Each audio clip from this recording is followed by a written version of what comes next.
विचारे साहेबांना एक व्हिडिओ तुम्हाला दाखवायचा हा व्हिडिओ आहे डीसीएमच्या घरचा. एक अपक्ष उमेदवार आहे की आमचा उमेदवार आहे, त्याला पोलीसवाला एक पोलीस अधिकारी त्याला डीसीएमच्या घरी बंगल्यावर घेऊन चाललेला आहे. बघा हा तो व्हिडिओ आहे. याचा अर्थ आम्ही जे म्हणतोय की पैसे देऊन बिनविरोध नगरसेवक निवडून आणले त्याचं एक उदाहरण देतो. हा जो विक्रम घाग ना विक्रम घाग नावाचा मुलगा आहे आणि त्याच्याबरोबर एक पोलीस ऑफिसर आहे जो एकनाथ शिंदेच्या घरी चाललेला आहे, बंगल्यावर चाललेला आहे. मला असं वाटतं की पोलिसांचा जो वापर केला गेला तो पैशाचा वापर. आता जर हा मला वाटतं राष्ट्र आपल्या कोणाच्या चिन्हावर आपल्या शिवसेनेच्या चिन्हावर लढलेला मुलगा आहे, त्याने फॉर्म भरला होता आणि हा मुलगा काय करतोय, याला पोलीसवाला का घेऊन चालला एकनाथ शिंदेच्या घरी, याची चौकशी नको का व्हायला. आता हा प्रूफ आहे ना, आम्ही प्रूफ देतोय. आता याच्यानंतर जर अजून काही प्रूफ हवे असतील निवडणूक आयोगाला नाही मागा ते द्यायला तयार आहोत. पण हा सरळ प्रूफ आहे की एकनाथ शिंदेच्या घरी एक पोलीस अधिकारी हे आमच्या उमेदवाराला घेऊन गेलेले आहेत आणि त्यानंतर त्याने जाऊन अर्ज पाठी घेतलेला. कारवाई काय करणार, ते पळून गेले.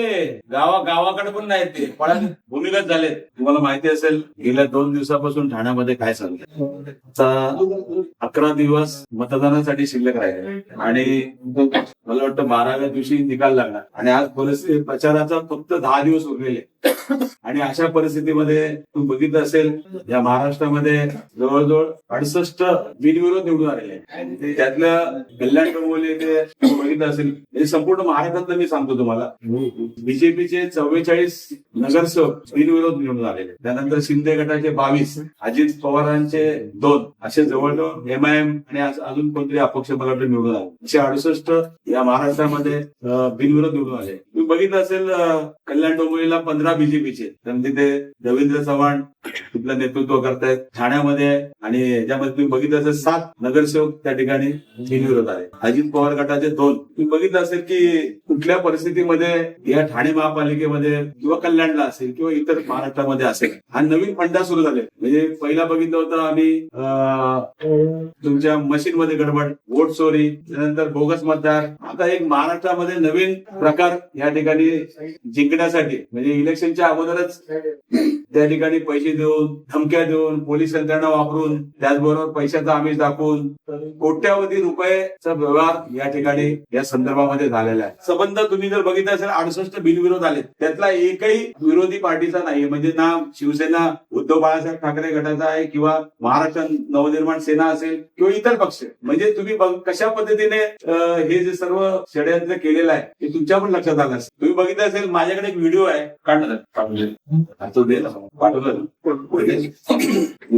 की त्या बंगल्यावरती बोलून त्या ठिकाणी जे जे कोण अपक्ष होते, जे जे कोण त्या ठिकाणी अडथळे होते, त्या सर्वांना दादागिरी करून त्या ठिकाणी बोलून मग त्या आमिष असेल. आणि मला एक त्याचं हे वाटतं की या यंत्रणेमध्ये पोलीस अधिकाऱ्यांना पण त्याच्यामध्ये घेतलेलं, जो अपक्ष ज्यांनी भरलाय त्याच्या बाहेर पोलीस बंदोबस्त, तो कुठे गेलाय, काय गेलाय, हे तुमचं काम आहे का. आणि कशा पद्धतीने ही संबंध यंत्रणा या ठिकाणी राहत आहे. तुम्ही बघितलं अजून नोटाचा पर्याय शिल्लक आहे आणि तरी सुद्धा त्या ठिकाणी बिनविरोध डिक्लेअर केलं, पेपरला ऍड बीट त्या ठिकाणी आल्या. म्हणजे काय चाललंय काय. आणि अशी जर परिस्थिती झाली तर मला वाटतं निवडणुका कशाला घ्यायच्या. आता इकडे पैशाचा वापर करणार, आता ज्या काय उरलेल्या सीट्स आहेत तिथे सुद्धा पैशाचा वापर करणार. आणि आमची सर्वांची मागणी आहे या ठिकाणी की या संबंध ह्याच्यामध्ये जो आरोप त्या ठिकाणी आहे, स्पेशली त्यांचं नाव या ठिकाणी वृषाली पाटील आणि सत्यशीला शिंदे, या दोन्ही आरोपचे मोबाईल कॉल जे आहे ते तपासले गेले पाहिजे, सीसीटीव्ही फुटेज बघितलं पाहिजे आणि यांच्यावरती कारवाई झाली पाहिजे. नुसती कारवाई नाही साहेब, या लोकशाहीचा खून या सर्व मंडळींनी केलेला आहे आणि त्याला साथ या अधिकाऱ्यांनी दिलेले.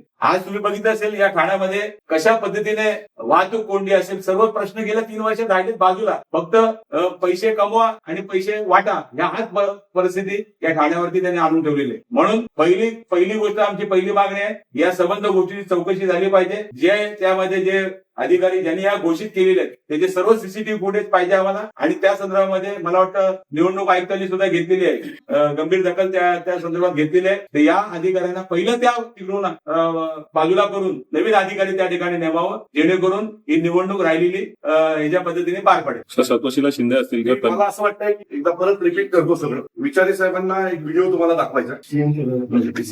हा व्हिडिओ आहे डीसीएमच्या घरचा.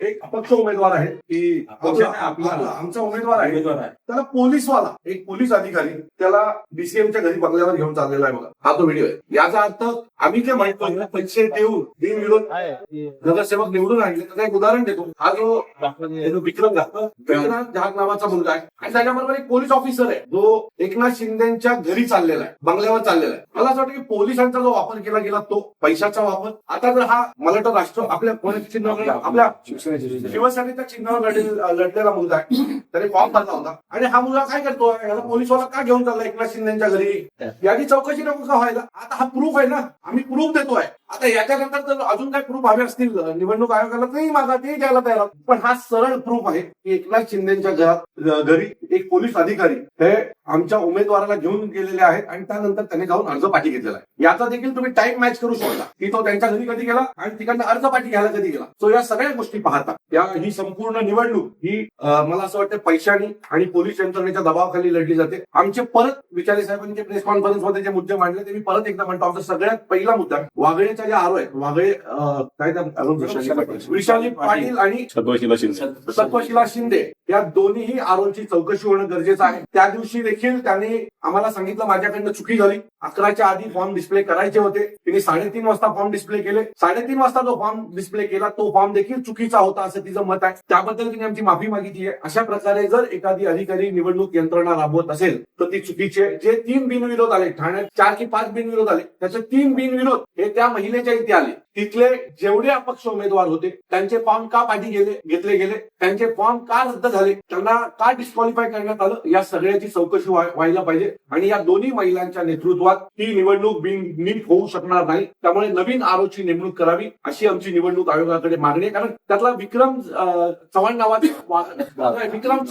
एक मुलगा आहे किसन नगर आपल्या याचा प्रभाग क्रमांक 5चा, त्याच्या बळजबरी त्याच्या सूचक अनुमोदकला नेऊन त्याला फॉर्म पाठी करण्याचा प्रयत्न करण्यात आला. त्यानंतर तो गेला त्याने तिथे तमाशा घातला आणि त्याच्यानंतर त्याचा फॉर्म परत ठेवण्यात आला. त्या मुलाने जाऊन तिथे व्हिडिओ बनवले, सोशल मीडियावर त्याचा व्हिडिओ आहे, तुम्ही सगळे पाहू शकता. आता याच्यापेक्षा जास्त आम्ही काय प्रूफ देणार लोकांना. आमच्या नगरसेवकांना 5-5 कोटीच्या ऑफर दिल्या गेल्या. हे 5 कोटी रुपये आले कुठं? म्हणजे मी आता विचारे साहेबांशी बोलत होतो, ते लोकसभा पण त्यांनी पाहिली आहे, विधानसभेचे देखील आमदार होते, ठाण्याचे महापौर होते. ते म्हणाले मी अनेक मुख्यमंत्री पाहिले, अनेक उपमुख्यमंत्री पाहिले, पण एवढा पैसा असलेला उपमुख्यमंत्री आम्ही पाहिला नाही. सो हा पैसा कुठनं आला? पैसा तुम्हाला सांगतो टेंडर मधनं एवढा पैसा येऊच शकत नाही. सो माझे साताराच्या गोडाऊन मध्ये जी काही घाट पडली त्या माध्यमातून पैसा येतोय का असा आमच्या मनात एक संशय आहे. त्याच्या बाबतीतही निष्पाप चौकशी व्हावी ही आमची मागणी. आणखी एक महत्वाचा विषय साहेबांकडनं राहिला, तो विषय असा आहे की एक लेटरहेड आहे.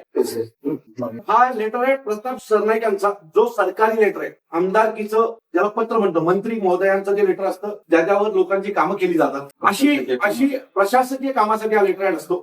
त्याच्यावर आता पक्षाच्या नियुक्त्या करायला सुरू केल्या या लोकांनी. म्हणजे प्रशासकीय लेटरहेडवर जर पक्षाच्या नियुक्त्या व्हायला पण लागल्या असतील तर तुम्ही विचार करा, महाराष्ट्र शासन पर्यंत खाली गेलेलं आहे. यांना सरकारच्या मंत्री म्हणून त्यांचे अधिकार माहिती आहेत का काय, आणि त्यांच्या अधिकारात काय काय येतं हे त्यांना माहिती आहे का?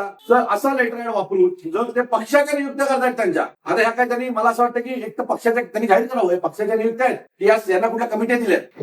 हा त्यांचा मंत्री पदाचा जो लेटरहेड आहे, आमदार म्हणून किंवा मंत्री म्हणून जो लेटरहेड आहे, त्याच्यावर अशा नियुक्त्या पक्षाच्या करता येत नाही, त्या संविधानाला धरून नाही आहेत. आणि मला वाटतं हे माझ्यापेक्षा उत्तम विचारी साहेब स्वतः सांगू शकतात, कारण ते आमदारही होते आणि खासदारही होते. जर अशा प्रकारे हे लोक माच करत असतील तर मला असं वाटतं की नक्की आम्ही याच्या पुढे करायचं काय? प्रताप सरनाईक यांनी एकतर जनतेची माफी मागावी, जनतेने निवडून दिलंय, आणि ते त्यांच्या लेटरहेडचा अशा गैरवापर करत असतील, त्यांची संघटना चालवण्यासाठी वापर करत असतील, किंवा या पदाधिकाऱ्यांना फसवण्याचं काम चालू आहे का, की बाबा त्यांना चिपकवायचं, पक्ष सुटू नये, सोडू नये म्हणून त्याला काहीतरी ठातूर मातूर पदं द्यायची, की अशा प्रकारे ग्राही आहेत का? ही शिवसेनेने पण आम्हाला सांगावं की शिवसेना याच्या पुढे, शिवसेना म्हणजे शिंदे सेनेने जाहीर करावं की त्यांना हे चालणार आहे का, त्यांच्या पदाधिकाऱ्यांना सांगावं की त्यांना हे चालणार आहे का अशा प्रकारचे नियुक्तीपत्र. सो या सगळ्या गोष्टी ज्या आहेत याच्या बाबतीत आजची आमची पत्रकार परिषद आहे. आरोच्या बाबतीत निर्णय झाला नाही तर पुढच्या 2 दिवसात उद्यापर्यंत जर आरो बदलले गेले नाही तर आम्ही सगळे रस्त्यावर उतरू आणि त्याचा तीव्र विरोध हा निवडणूक कार्यालयाच्या बाहेर करू. आणि जोपर्यंत आम्हाला निर्णय मिळत नाही तोपर्यंत आमचं आंदोलन थांबणार नाही, ही आमची निवडणूक आयोगाला इशारा आहे. बरोबर, ही महानगरपालिका वाचवायची, हे ठाणं आम्हाला वाचवायचं असेल, हे ठाण्याचे प्रश्न आम्हाला हे करायचे असेल तर यांना पहिलं खाली खेचून जर तुम्ही हे केलं तर मला वाटतं आता हा सर्व खेळ जो आहे हे ठाणेकर जनतेच्या हातात आहे. त्यामुळे जनतेला आम्ही आवाहन करतो, या निवडणुकीमध्ये तुम्ही रस्त्यावरती उतरून मतदान करा आणि या सर्व या दरोडेखोरांना या ठिकाणी घरी बसवा अशी नम्र विनंती आपल्या माध्यमातून करतो. नाईक निवडणूक आयुक्तांच्या समोर आंदोलन करणार आयुक्त आहेत. नाही आयुक्त असो नसो हे बघा ही प्रक्रिया आहे बरोबर आहे. हे जे आरोप आहेत दोन्ही आरोप त्यांनी अतिशय चिटिंग पद्धतीने उमेदवार बाद केले. जो जाबर आहे जाबरच्या बाबतीमध्ये तर त्यांचा तिथला जो कलिग होता तो सांगतोय की आम्ही त्यांनी ऍफिडेव्हिट दिला आणि तो मी टेबलवर ठेवलाय आणि तरी सुद्धा ती बाई जर ऐकायला तयार नसेल तर याचा अर्थ ते विकले गेले. वागडे तेच झालं. वागडेच्या आरूनही तेच केलं. जे 3 उमेदवार निवडून आले ना ते त्या बाईच्या इथले आहे. खरं तर या सगळ्यांची इन्क्वायरी लागली पाहिजे, चौकशी झाली पाहिजे, त्यांच्या अकाउंटची चौकशी झाली पाहिजे. सो या सगळ्या गोष्टी जोपर्यंत होत नाही, जर निवडणूक आयोगाला सुरळीत पार पाडाव्याच्या वाटत असेल तर हे दोन्ही आरोप बदलले गेले पाहिजेत ही आमची मागणी. तुम्ही एक व्हिडिओ दाखवला पोलीस अधिकारी आपले उमेदवारांना उपमुख्यमंत्री एकनाथ शिंदे यांच्या घरी नेताना, तो कधीचा व्हिडिओ आहे? आत्ताच आहे. उमेदवारी अर्ज पाठी घेण्याच्या दिवसाचा आहे. तुम्ही ह्या संदर्भात- सीसीटीव्ही कॅमेरा ऑलरेडी लागलेले आहेत. तो पण तुम्ही व्हेरीफाय करा आम्ही जे दाखवतोय काय खोटं आहे का. आणि परत ही गोष्ट आम्हाला एका पत्रकार तिथे असलेल्या उपलब्ध असलेल्या पत्रकारांच्याच माध्यमातून आम्हाला आलेली आहे. आम्ही थोडे आमचे कॅमेरे लावले होते तिथे. सर यावर उमेदवाराने काही स्पष्टीकरण दिलं का? त्याला धमकावण्यात आलं होतं. फोन स्विच ऑफ करून गायब आहे. त्या उमेदवारांना गायब केलं काय? पोलीसवाला घेऊन जर जात असेल तर त्याला धमकवलं असेल ना. त्याच्या बरोबर चालणारा मी तुम्हाला व्हिडिओ शेअर करतो, चेक करा. त्याच्या बरोबर जाणारा आतमध्ये त्याला घेऊन जाणारा माणूस हा पोलीस ऑफिसर आहे. आता कुठल्या पोलीस स्टेशनचा आहे, कुठल्या क्राईम ब्रांचचा आहे तो तुम्ही शोधा. अशा प्रकारे उमेदवार पळवले जात आहेत इलेक्शनच्या पिरियडमध्ये. मी तुम्हाला सांगतो साहेबांच्या सभा होऊ द्या, त्यात तुम्हाला चांगले चांगले व्हिडिओ लागतील शाळेत. जरा थांबा. आतापर्यंत जे उमेदवारांनी अर्ज मागे घेतले तुमच्या पक्षाचे त्यांच्याशी काय तुमचा संपर्क झालेला आहे? हे बघा अशा फ्रॉड माणसांच्याशी संपर्क काय करायचा. निवडणुका होऊ दे, त्यांना आम्ही त्यांची जागा दाखवा. आता आम्हाला या कुठल्या वादात पडायचं नाहीये, पण निवडणूक झाल्यावर यांचा पाहुणचार दोन्ही पक्षांचे कार्यकर्ते एकत्र येऊन करतील. ओके. उद्धव ठाकरेंच्या उमेदवारांनी बऱ्यापैकी अशी माघार घेतलेली आहे. त्यांच्या विरोधात तुम्ही आता कारवाई करणार का? गुन्हे दाखल करणार का? अहो, कारवाई काय करणार? ते पळून गेले. गावाकडे पण नाहीत ते. पळाले, भूमिगत झालेत. 16 तारखेनंतर येतील ठाण्यात, तेव्हा बघू आम्ही. काय त्यांचा पाहुणचार करणार. विजय रॅलीमध्ये त्यांचा पाहुणचार होईल. आपल्या ज्या उमेदवारांनी अर्ज मागे घेतले त्यांचा पाहुणचार केला जाणार का? हे बघा ज्यांनी गद्दारी केली आहे शिवसेना मनसेशी अशा प्रत्येकाशीचा पाहुणचार होणार. आता देखील आणि या निवडणुकी दरम्यान देखील जे गद्दारी करतील त्यांचा पण पुरेपूर पाहुणचार आम्ही करणार. ओके. ओके.